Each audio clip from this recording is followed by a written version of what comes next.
Show and Tell Boston After Dark, where we talk about all things art, all things Boston. I'm here with my co-host, Mashiri. Yuki. and we got our special guest. Can you tell us who you are for people who don't know you? What's up, everybody? My name is Nathan. Full name, government, Nathan Ernst Bourjolly. I am an actor, producer, director, writer, and shoot, I'm just a real nigga, man. So what's up with y'all? Nice to meet you. I love it. Shout out to y'all. I love being here. Love the energy today, boy. Ain't nobody said nothing like you said nothing. Hell yeah. So today's all about you. We want to get to know you. So tell us, like, who are you? For people who don't know, who are you? What do you do? Who are you? Who am I? You look like T.I. Anybody say you that? Bro, just sitting there. Hey, man, I look like Suge Knight. It's Child, crazy. you don't know me. Suge over here looking expeditiously. Anyways, but yo, so well, who am I? I mean, I'm just a guy. Like, I just be around. I'm a Christian. I'm a creative. I just be doing me. You know, I just be vibing. I'm 19, trying to live life to the fullest and maximize most of my time. So that's pretty much it. I'm just Nathan. As an artist, though, like, how do you describe, like, what the arts that you've been into?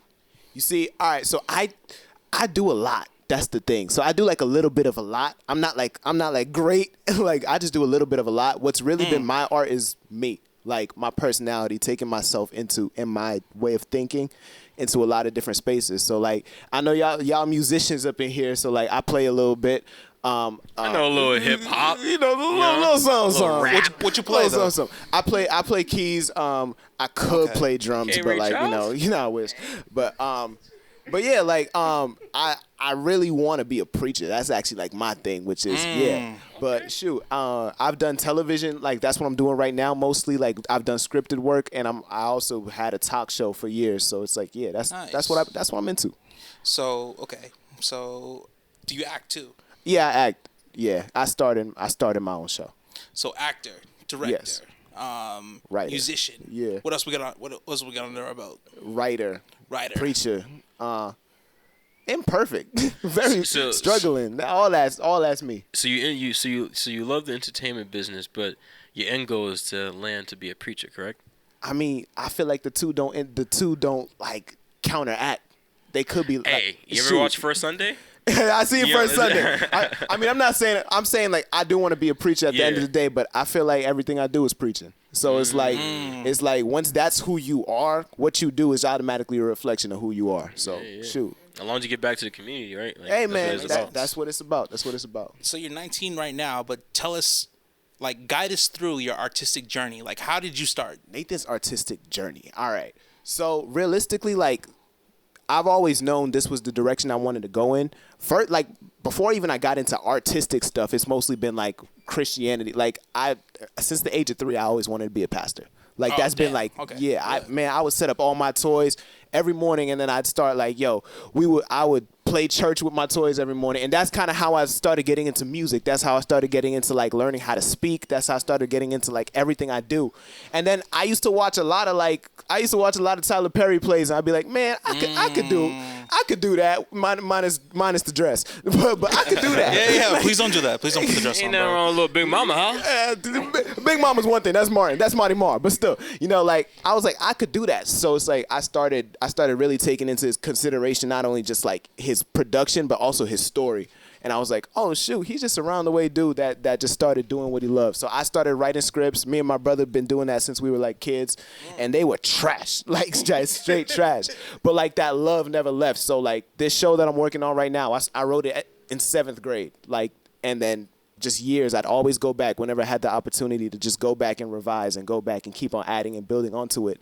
Finally, at 19, when I was working my regular 9 to 5, I got tired and I'm like, I need to do something creative. And that's how I got here. What inspired that, though? Like, what put that battery in your back? See, all right, so I started working a full-time like job. I still work there now, but I started working full time. What was it though? What is it? I work at a hospital, so I do nice, patient access coordination. And when I tell you, like, I'm around older people all the time now, and some people be miserable, man. It's just like you clock 100%. In every day, you go home, and it's like that's your whole life. And the thing is, it's not that they don't have a desire to be anything or to do more, but they've limited themselves and suppressed that. And I'm at an age where it's like, yo, realistically, if I go out and try and fail at something, ain't no one gonna not eat. I don't have a kid. I don't have many bills. So it's like me reinvesting in myself. This is the prime time to do it. Because I know at a certain age, like, yo, if I decide I'm gonna blow like 30, 40K, yo, exactly, yo, 30, 40,000 when you got kids to feed, like, shoot, that's not the same. So it's like I really got to a point, and it was also like I saw, like, I had a prevision of, yo, like, life after the parties, after everything. It's really just, these people are on, like, it's like a rat race.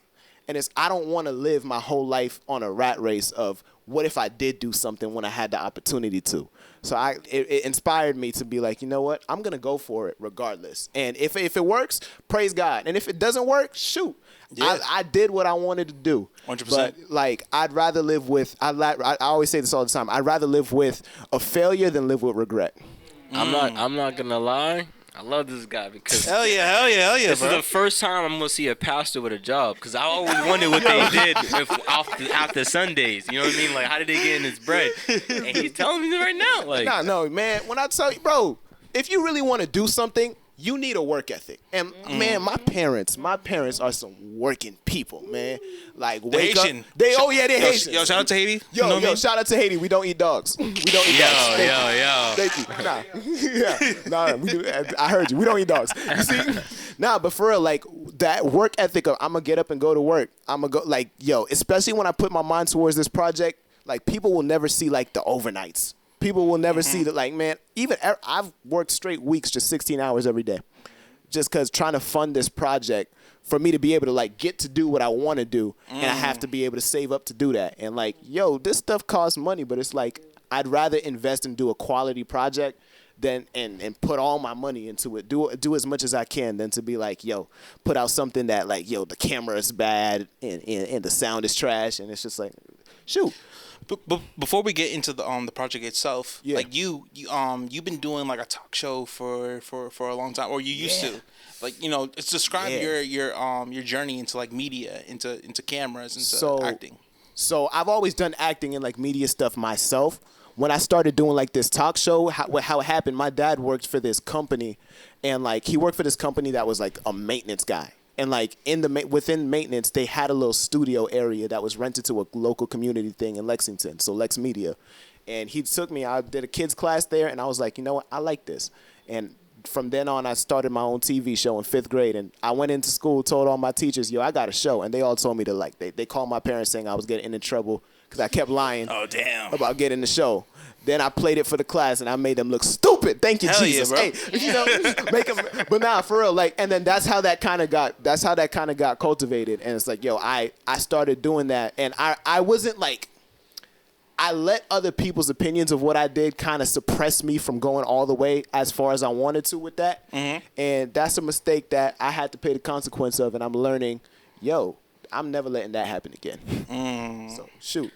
So speaking on school, has school influenced anything you're doing now? Like, even if it's just the people who, like you said, told you, like, you wasn't doing it or you're not able to, like, would you say, like, school's a part of your influence? I mean, definitely. Like, I had like every year a teacher. Like, even if I didn't have, like, I wasn't like the best kid in school, but I was the entertainment, you know, because I was always the kid that, like, if he applied himself, he'd be great, but, like, he doesn't really want to apply. You feel me? Typical You feel me? story. Exactly. I was that kid. It tells us all that. That you was know? all of my grades, man. All my report cards. If he applied himself, he would be great. But it's like, I was just like, if I'm not interested, I'm not going to try. But I'll do a project for you, and I will kill you in that project. And then you'll be like, wow, this kid's cool. And then after... Allegedly.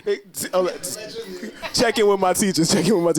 But yeah, I'll do the project, and they'll be like, oh, this kid's great. And then I'll do, like, a paper. Or I do good on papers. If I did a test, though, they'd be like, nah, what's wrong with this dude? So... Yeah, and now we're talking about like location of, like, where you kind of grew up and lived and stuff like that. Like, tell us about, like, where you lived and how that kind of, like, affected you as an artist, as a person, and everything. They pretty think you from Dorchester right now, so you gotta clear it up. Yeah, I got you. So I actually lived in Randolph. I grew up in Randolph, like, from the ages of 3 to, like, 9 or something like that. Mm-hmm. Yeah, 9. And then my parents moved to Lexington, Massachusetts. And if y'all know anything about Lexington, Massachusetts, I don't. Exactly. That's the point. That's the point.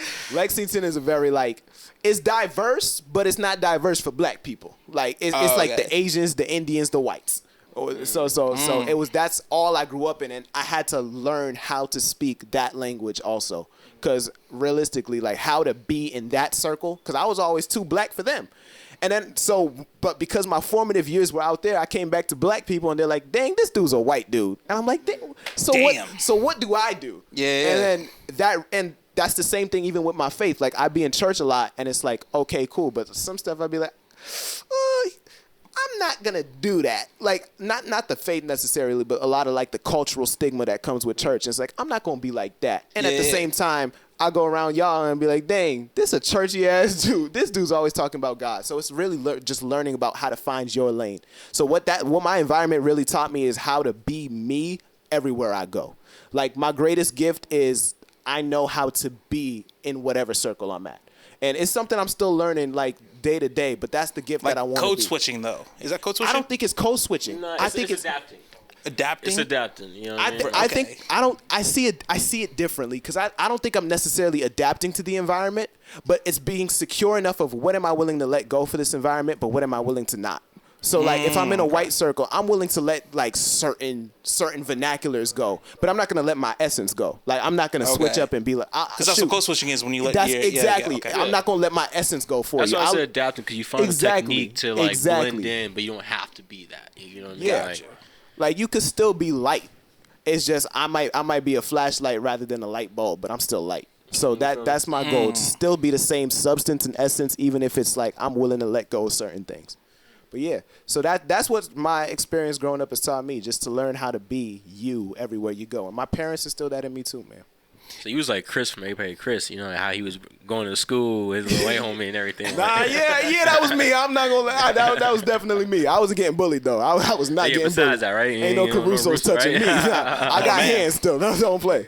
I might be skinny, but I got hands. So we're dancing around it, but a lot of this is about like you just put out a project, or you just worked on a project. Yes. And it's about your upbringing in this circumstance, correct? Correct. Could you tell us a little bit about this? Yeah, so I wrote this show back in the age of 13. I was just coming up with something because I liked the white girl at the time. I don't want to explain it. I don't want to explain. Dr. Umar, don't. I never. I did not go back. Colonizer, bro. Yo, you gotta learn your lesson. You gotta learn. I'm playing. Yeah. So that I wrote a whole show. I'm like, you know what? She's an actress. She's a theater kid. Let me just write a show about me liking a white girl. And then I kept on developing it, and it became more about my family and like the balance of, oh shoot, you have Haitian parents, like, and then you go to school and you got white people. Wait, so you weren't actually in love with the? No. Oh, okay. I thought this was real experience. Okay. No. I had a crush. Exactly, crush. It didn't work out. Thank you, Jesus. But still, yeah. So I really wrote the show. It's about like me navigating both worlds and me just learning how to be me. It's literally what the show's about. And honestly, I'm my least favorite character in the show. Like, it's a funny show. Because, I mean, you got Haitians, and we some funny people. Hell yeah. Yo, you ever seen a Haitian being Haitian just looking at you like, hey, Nathan, what you doing with your, stuff like that. Yeah. So it's like complete waste, man. Not for real. So it's really just representing, like, I'm representing the community. I'm representing the kingdom. I'm representing our story. So that's really what it is. So tell me some, like, some things that influenced the writing. Like, what are some things that you went through that these characters are kind of, like, going and facing? I mean, so yeah, a lot of things that the story is very dramatized. I'm not gonna hold you. My life isn't that interesting, but at the same time, like, a lot of it's real. Also, it's like, yo, my mom worked 2 jobs most of the time, and I was used to seeing her get up and go to work. So there was always that.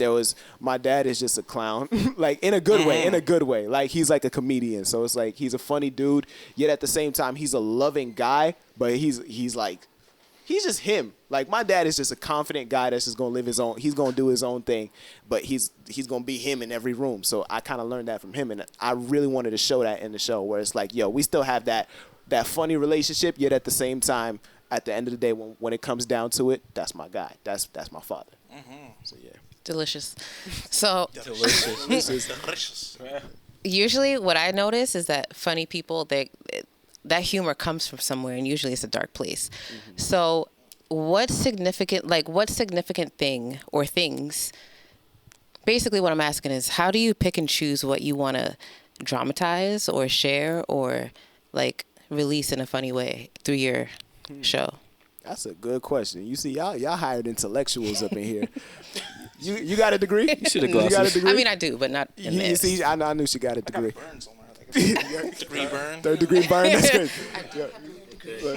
Let me shoot. I got Okay. I think it's really just picking what's authentic to you, and at the same like being funny isn't inauthentic. It's not something like you try to do most of the time, and you could tell when somebody's trying. But like honestly, if you find humor in everything, there's always going to be humor there. So like even in like dark moments, even in when it's like crazy humor, like some people laugh to keep from crying. Like some people cry real. and some people laugh. Black people. For real. Exactly. Black And people. I'm a laugher, man. I love to see humor in everything. Yet at the same, so the darkness necessarily isn't really.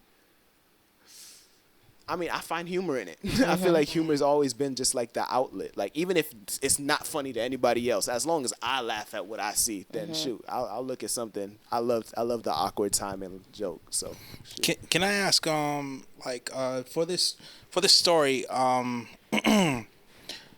who would you say like this story is for? Like what's I know one thing that you said, it was like you're in this interracial relationship and you're battling kind of who your parents wanted you to be. Yeah. Like what did your parents want you to be, and what are you doing in that? Facts. I mean, in my case, I mean, I didn't really have a standard of perfection, but because I was always that kid that went a certain way, when certain things wouldn't line up with how they saw me to go, they'd be like, "Yo, what's up with you?"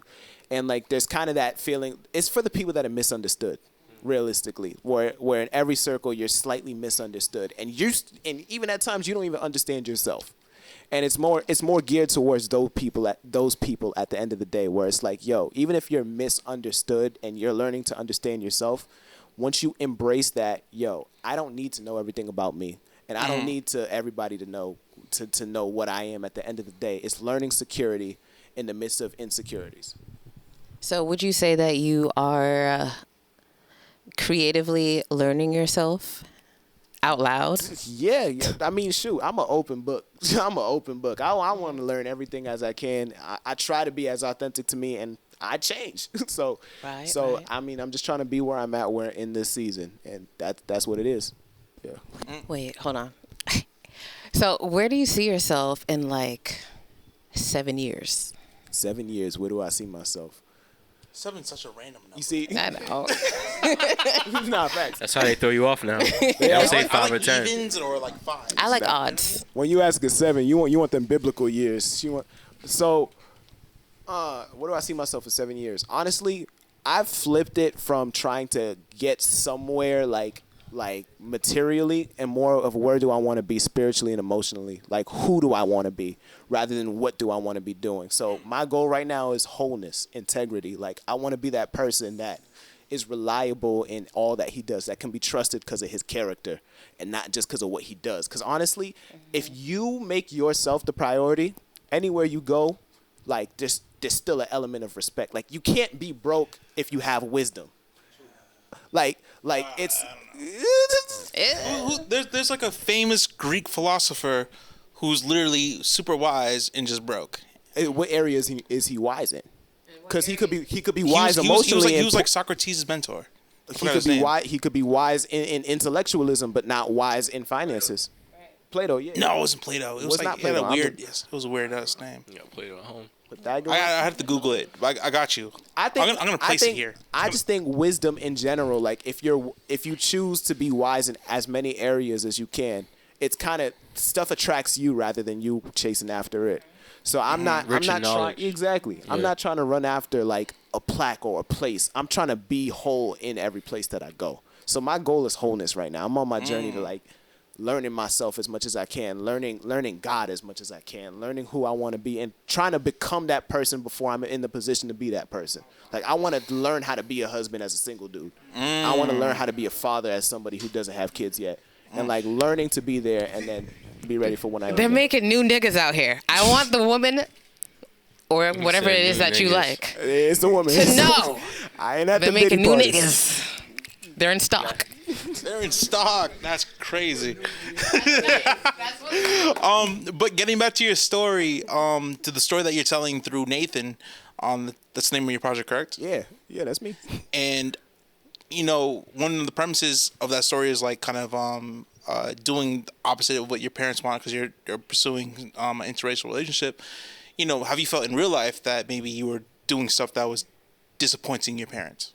I mean, yeah, definitely. I've disappointed a lot, but at the same time, they're not as much as it looks in a certain sense. Like, my parents have always kind of had this faith in me. Because I'm not gonna lie, like a lot of Haitian, like I'm Haitian, so Yeah. like, a lot of Haitian parents don't support the arts. Yeah, no.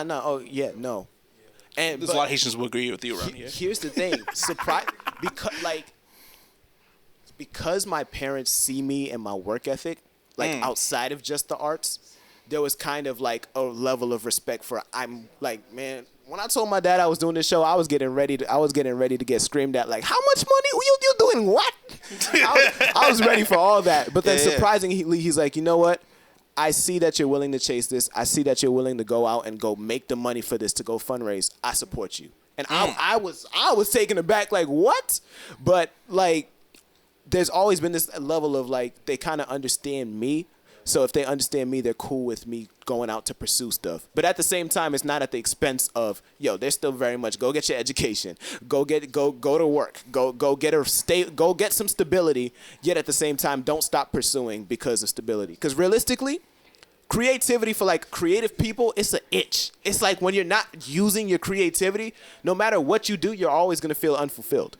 So it's like, I feel that because any job I worked at, I felt like Eminem in the store. Like I just felt like I was like, I just can't be sitting here. I got talent, bro. Like that's the thing. It's like you're not doing what you have inside of you. So it's like you feel like you're out of your purpose. Yeah. Like you feel like you're kind of useless. So it's like, that unfulfillment. I would rather be creative and make no money off of it, but be able to satisfy that itch rather than be unfulfilled. Like, I got a reason to get up to go to work because I know this is gonna go pay for me to being creative.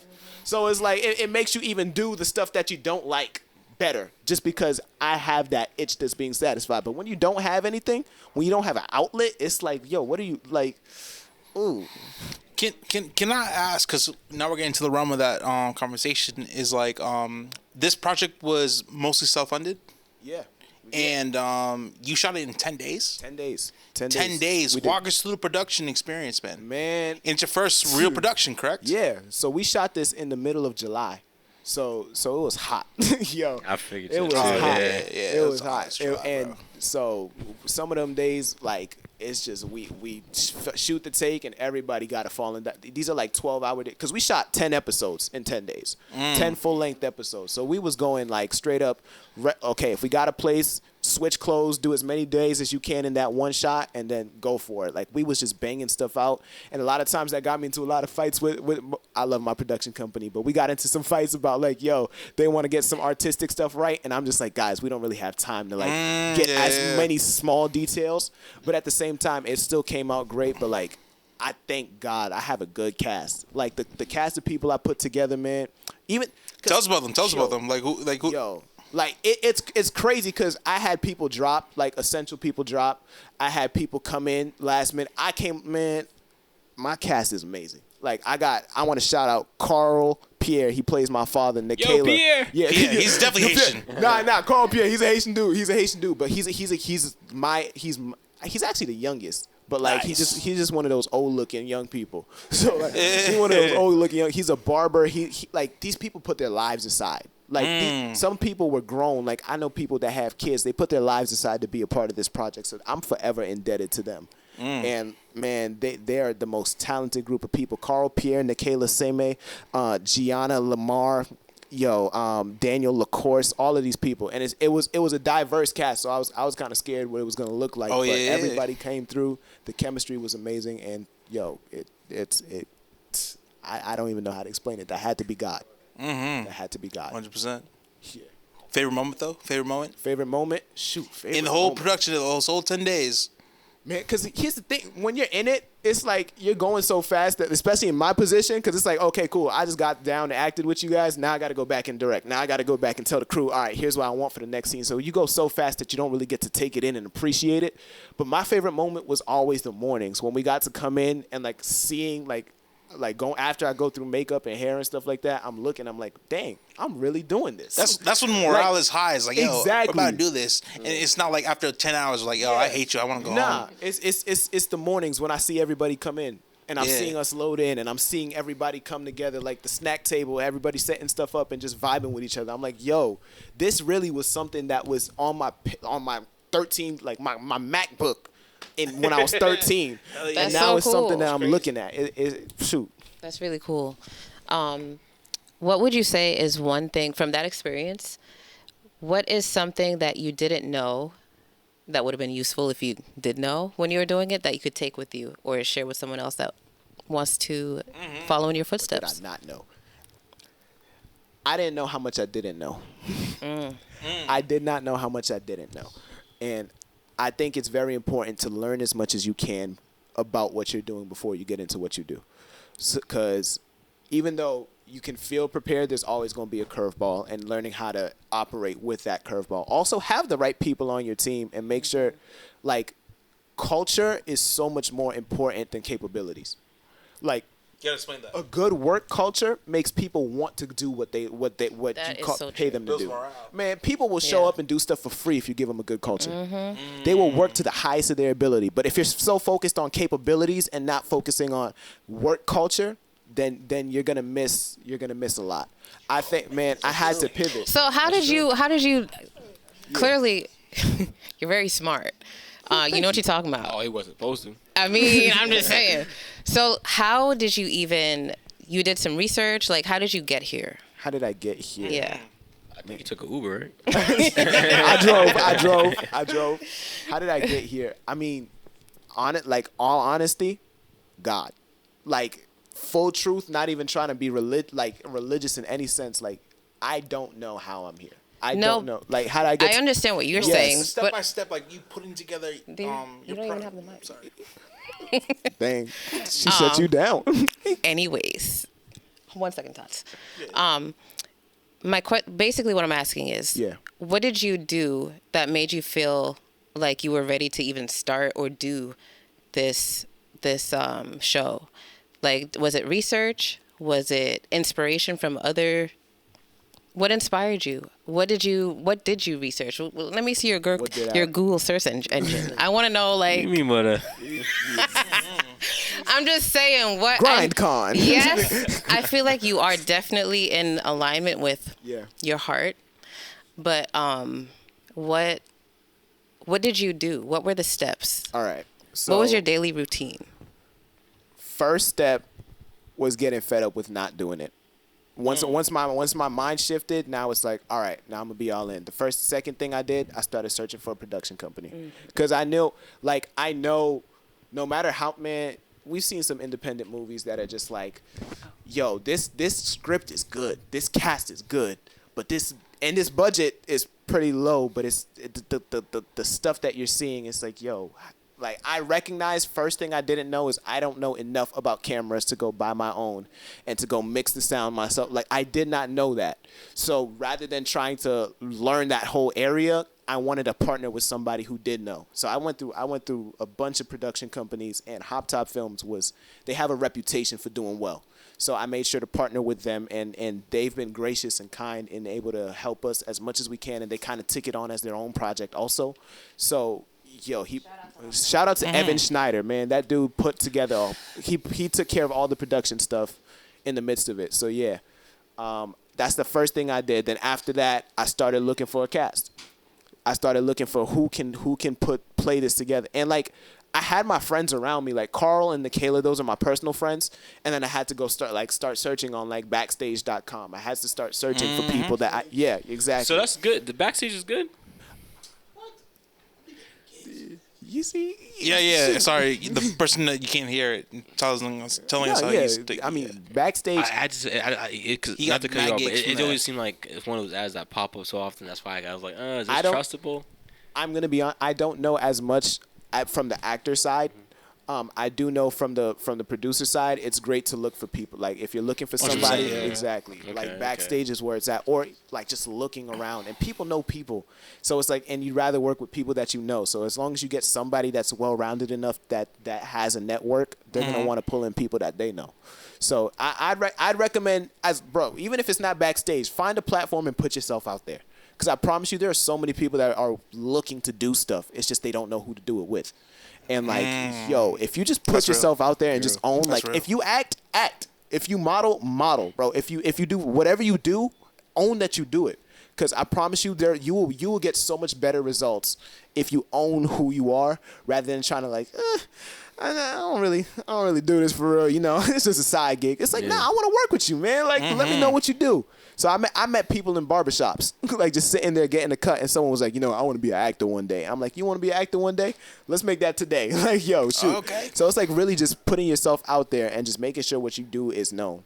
So did you just like email people and you're just like, hey, I got this idea, but I kind of have a micro budget? Man, You down? I emailed, I DM'd, I called, I did everything. Yeah. And if you're not ready to handle rejection, don't start nothing. Oh man, yeah, hell yeah, Don't bro. start nothing, because you will always get more no's than you get yeses. But them yeses make it worth it, man. Like even to come and talking about the show and do an interview like this, I talked to way more people. That like I sent out emails to as many podcasts that I knew, but luckily Show and Tell Boston is where it's at. It's popping up in here. This is where it's at. We gotta change the stigma. It's okay to be thirsty. You know what I mean? It is though. It is though, because thirsty people get drinks. You know.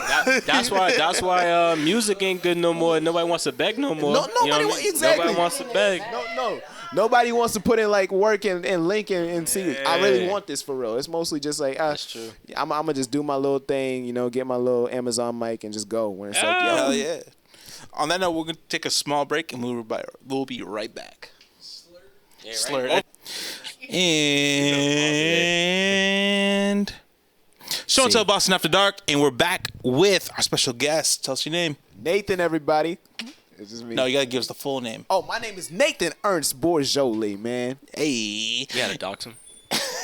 So we just finished talking about your project, and when is the release date? Like, when are we gonna see this? So right now it's still being edited right now. So we're going through all the the post-production phases. So I don't have a specific date. Plus we're trying to look at where we're going to put it out.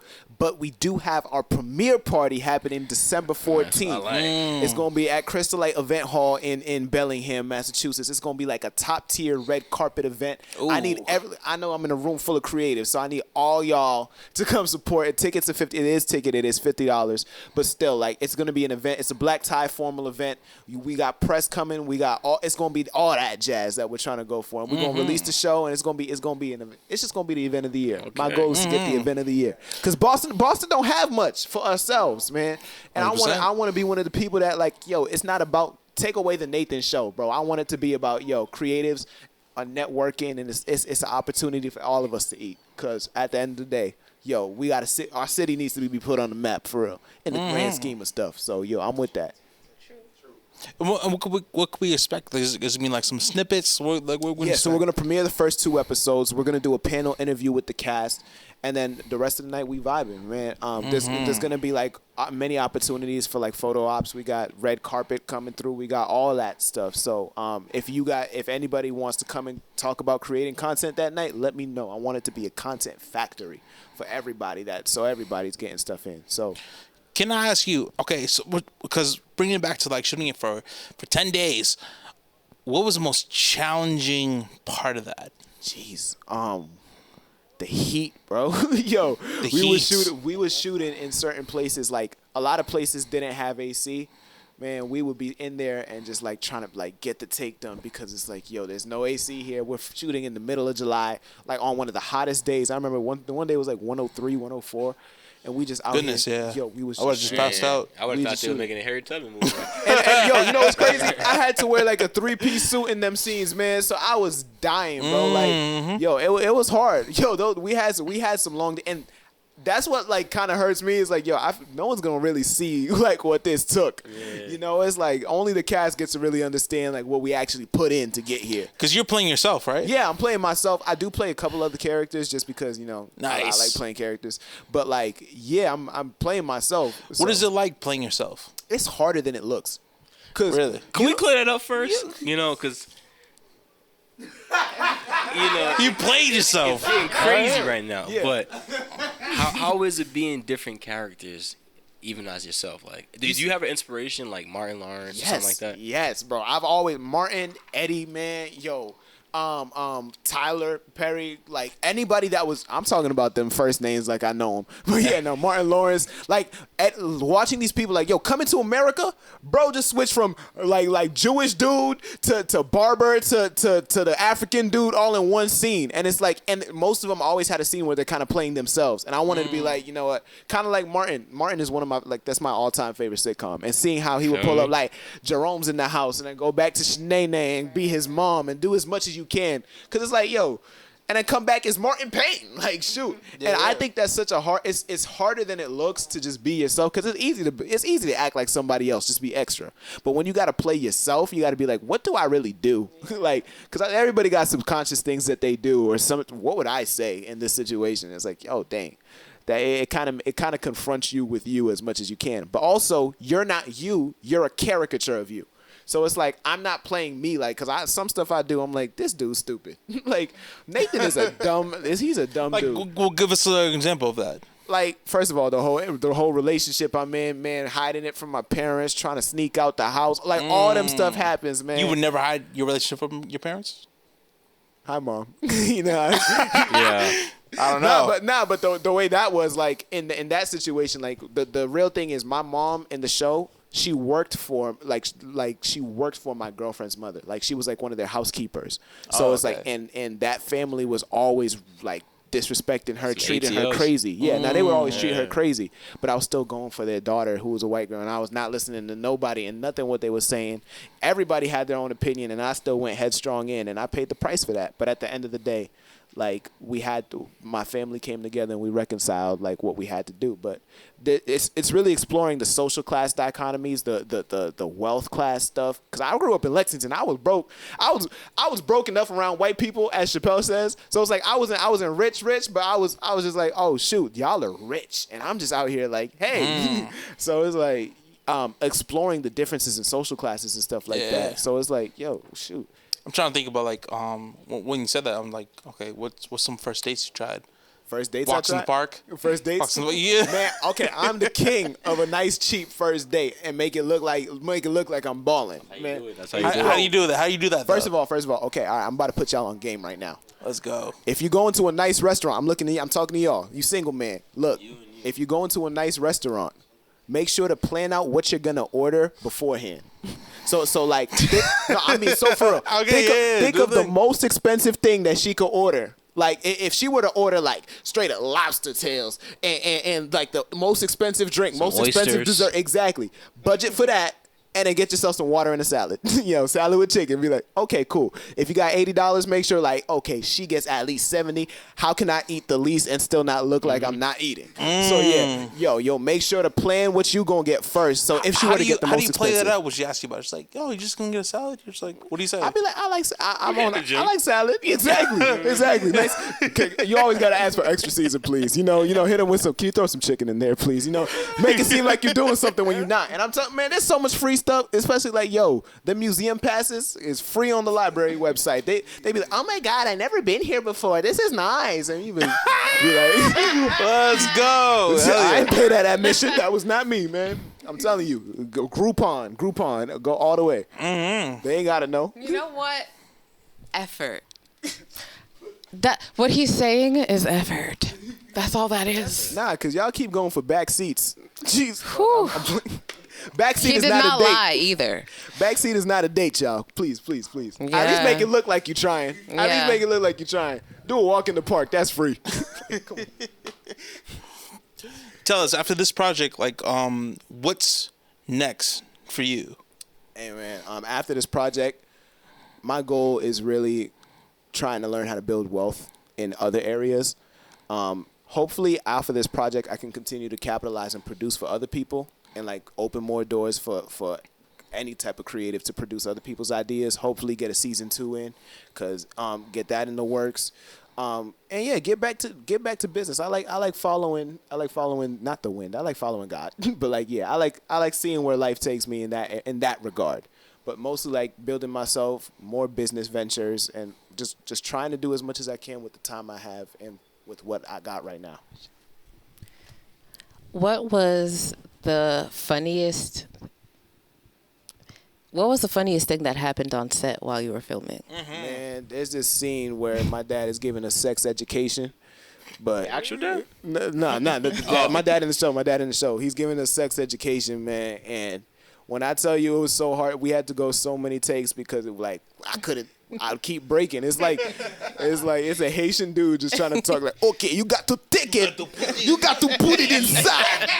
You need to do it like that. I'm like, yo. You give her your sauce. Yeah. You need to drink it like a Kool-Aid. You know, I'm like, bro, what is this dude talking about? And like, yo, when I tell you, my cast is like, they will improv something. I'll be like, dang, how did I not write that? like I look at them, I'll be like, yo, y'all are fun. Like, if I laugh, that's like, yeah, you're good. That's the best You're part. good. You're when good. the chemistry's there. Exactly. I want to be like, wow, that was a genius remark, man.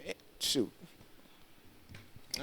That's the good things you get when you don't like ball hog your creative work. You know, some Bro. people like to be like, I like everything like this, and not knowing that you're working with creative people that can make your work even more greater than it is. True. You know? In you while you're doing this, like, how did you be like, all right, well, I'll give you some space to improvise, and then I have the script, but like, how do you get that balance? Well, my biggest thing was always continuity. As long as like whatever you say, I'll let you go for it. As long as you're not stepping over the overall story. But if something that is said or something that's improvised or something that you just go for, like fits within the construct of where you see the story's going, be my guest. Go ahead and make it good. Like if you're gonna improvise, it can't be something that's worse than my script than what's in the script. But if it's better, and a lot of like I'm telling you, it's like I don't have a writer's room. It's not like I sat down and wrote this with a bunch of people. So watching them kind of be like, hey, what if we tweak this like this? I'm like, as a director, I'm always like, yo, that's amazing. I like seeing other people's ideas. I like to know that it's not just me. So if it's trash, it's not just me. But still, like, it's not just me at the forefront. Like, even though it bears my name, it's like I'm my least favorite character in the show. Like, I'm my least favorite person. It's not about Why me. is that though? I mean, I don't like the character Nathan in the show. He kind of pisses me off. Like he makes some stupid decisions, and like What? Can we get one example without spoiling it? mostly relationship stuff. How he talks to his parents sometimes, like how he interacts with the outside people. I'd be like, bro, what are you doing? And like then it's like I look at me, I'm like, dang, did I really do something like this ever before? And it's like you look at yourself differently, but at the same time, like. It's just they're really good. Like them dudes is funny, man. Like I got this dude, my friend Garnell, man. I accidentally called him one day, butt dialed him, and I ended up putting him in the script, and he plays the gym coach. Dude has killed the whole game. Like when I tell you, people like we're belly laughing in the back trying to hold it back. So it's like that type of stuff. And even if y'all don't like it, which you might not, but I mean, at least it was fun to make. It was fun to watch everybody else be great and in their element. That's so cool. My goal is always to be someone that curates other people to be in their element. That's my thing. Yeah. And that's why I like this platform, Show and Tell Boston. Shout out to my man Shane over here. Like, what y'all doing over Shane here? McMahon. Yo. I was about to say something. I mean, that's what Diddy sound like he did, but then he was doing that. He was having parties. He was having parties. Ain't no bad boy over here. But it is for life. If you could work with any celebrity, any actor, dead or alive, who would it be? Dead or alive? How many do I get? One? I mean, one let's singular? go up to 3. 3. All right, my dream, Eddie Murphy. Cause he can do everything. Like he can be serious, he could be funny, he could play a bunch of different characters. I could just cast him and just be like, go. Marseille Martin. Cause she is fine. um, but Marseille Martin, like I really honor like the fact that she started young and just started doing her own thing and carved her own lane. That like she's respected by all the giants at her age. So it's like Marseille Martin is someone I always want to work with. And third, there's this. He's an independent creator in Florida. He does Haitian films. Oh, not Haitian films, but he does like Haitian YouTube stuff. His name is James. James Prophet or something like that. But he makes really funny Haitian videos, and like he's someone I'd always want to work with, like to create stuff for the culture. Cause yeah, I'm surprised Mel Gibson on there. Mel Gibson. I could see you remixing Passion of the Christ. You see now. Oh man. My dream movie, I want to do a buddy cop movie. Like, I really want to do one of those. But, like, hey, shoot, I'm down to do a Christian film. I'm down. I'll see it. Make it black. If off the cuff, like, what would that movie look like? My goal, you see, I don't like overtly Christian things that's just like, hey, come just learn about this Jesus. I want to be like, yo, if you're going to talk about this, make it entertaining. Like, make it good that it could stand on its own, and because the message is always going to be strong. But, like, make sure it's what you're making is also good. Like, don't just be someone that's here to spread a message, but you're not also putting in the creative work to make it, like, a quality thing to watch. Mm-hmm. Like, I want it to be able to stand on its own, that even if you never trust in what I trust in, you had a good time watching it. Don't you feel like this should be more of a black version of those type of movies? Because every time you see those type of movies, it's normally within the white community or something like that, and you don't really see a more serious version of like the Passion of the Christ or whatever the case. And then when you do get it, it is a comedy. You know what I mean? So it's like, yeah, I think that's a good point that you're raising. I think also, like, if we have white directors, white producers, white owners, they're gonna tell their the story from their lens. Mm-hmm. And also, black people, we have the tendency to do the same thing, where it's like, all right, cool, I'm gonna tell this from my lens. So I'm gonna make Jesus a hood dude. When it's like the story is bigger, like I think there's a series called The Chosen. If you guys have ever heard of that, I think they do a great job of showing his actual like color, showing what it actually looked like to be a Palestinian Jew at the time in that century. Because like realistically, as much as we want to identify, which we do and which we can, but it's one thing to find identity in the story rather than to make the story subject to our experience. So like Jesus probably wasn't eating government cheese and growing up in the hood flipping stuff, just like he wasn't a suburban blonde hair, blue-eyed white dude. Like, he's him, and if we can honor who he is, then we can all relate to who he is from there. That's how I see that. So let's get some more black creators doing Jesus films. Shoot. Instead of Black Jesus, that was on Adult Swim. That was funny though. I ain't gonna lie. I mean, that's fair. 100%. For those who are like getting tuned and maybe they didn't see everything, like what advice would you give them again? Like about like say they wanna do what you're doing, like put on projects, and really like excel in like kind of like what they think is life. What would you give them? Okay, first thing I would say is find your why and lock in on that. Like, find your why and lock in on your why. Cause man, I'm gonna say this being real. Before I went, when I decided to do this, I was going through a breakup where I got out. It was a really tough season for me. And it wasn't interracial. Huh? Was it interracial? It was interracial. No. Nah. Y'all gotta defend yourselves on this one. I mean, but nah. Yeah. I went through a really bad breakup, and then that was like, you know what? I'm gonna show her. And then that was a motivation. And it's like, okay, cool. While it got me to a certain point, that's not a sustaining feeling. Because when you don't care anymore, it's like, how do I sustain wanting to do this past that? So I had to reshape my why from I want to be seen to I want to make something that's satisfying me. So that's why it's like, yo, you see, after people go through a breakup, y'all become so creative. Like people be like, I'm hitting the gym, I'm gonna get buff, I'm gonna drop so much music. But it's like once that anger goes away, okay, cool, what you doing? Like what is your sustenance? So find your why, because all of it's internal. External is just a result of your internal conviction. So find your why. 2, be ready for rejection. Like, you're always going to get more no's than you will yeses. You're always going to have, like, as a creative, the biggest voice is the one in your head. The biggest voice is what you assume people are saying about you, or what you assume people are thinking about you.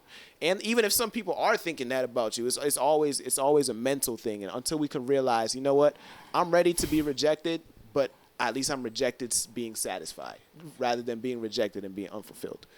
So yeah, that's what I would say first. And then third, lock in with the right people. Because if you're the minute you put a standard in your life, like I always say this, if it ever comes to a situation where it's like people or my purpose, always pick your purpose, because the right people understand your purpose. That's bars. Like the right people, if they're pulling you back from who you want to be or what you want to do, like say you want to save money and these are the same people inviting you to get crab legs every weekend. Those not your people, because you set a standard here. Say you're trying to live like in any area. Say you're trying to hit the gym more, but these the same people serving you food. That's not the right people. Pick your purpose. Pick your precedent that you set, and then the right people will understand and encourage you in what you want to do. So yeah. Hey, you gotta eat. No, you gotta eat. Yeah. Give me some. I ain't hitting the gym. I ain't gonna talk like that. I ain't gonna talk. Y'all see my body type. Don't play with me. So give us your drops and like tell us like what's the last thing you want people to know about you and what you do.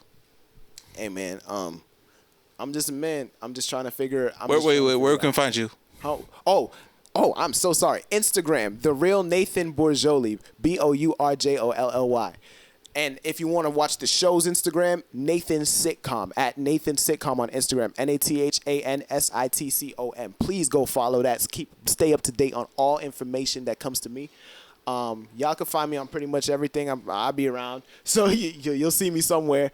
And stay locked in on the journey. And if one thing I want y'all to remember, I'm not anything special. I'm not anything past.